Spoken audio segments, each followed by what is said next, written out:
Bonjour à toutes et à tous, bienvenue pour cette nouvelle Minute Éco, le cercle de l'épargne Malakoff Humanis.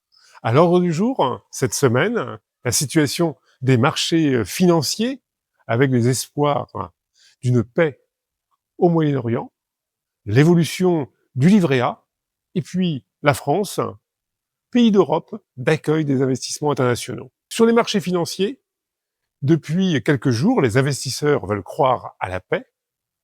Les signaux envoyés de la part des États-Unis et de l'Iran, avec un accord de paix qui pourrait rapidement se matérialiser, devraient générer un appel d'air favorable au marché actions et en particulier pour les Européens. Avec la reprise de la circulation au niveau du détroit d'Ormuz, avec la possibilité de s'approvisionner en pétrole et également de pouvoir exporter dans les pays du Moyen-Orient qui sont des clients importants pour l'Europe. Plusieurs valeurs pourraient en bénéficier, en particulier celle du luxe, ou celles également liées au tourisme. En France, le livret A, qui continue donc à enregistrer des décollectes. Au mois d'avril, une nouvelle décollecte d'1,3 milliard d'euros a été enregistrée. C'est la 4e de rang depuis le mois de janvier.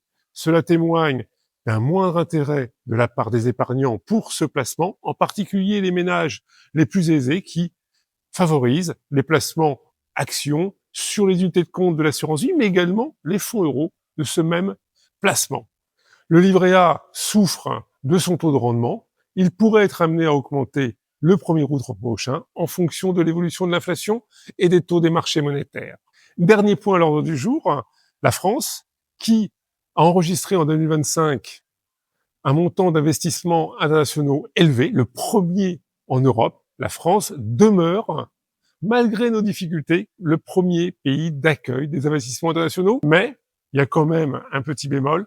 Ces investissements sont en recul depuis plusieurs années, en raison, sans nul doute, de l'instabilité politique et des contraintes financières budgétaires qui peuvent un petit peu donc freiner les ardeurs des investisseurs. Mais la France, grâce à ses infrastructures, grâce à son niveau de compétence, de formation, demeure un pays donc aujourd'hui attractif pour les entreprises du monde entier. Merci à toutes et à tous pour cette Minute Éco, cercle de l'épargne Malakoff Humanis. À la semaine prochaine.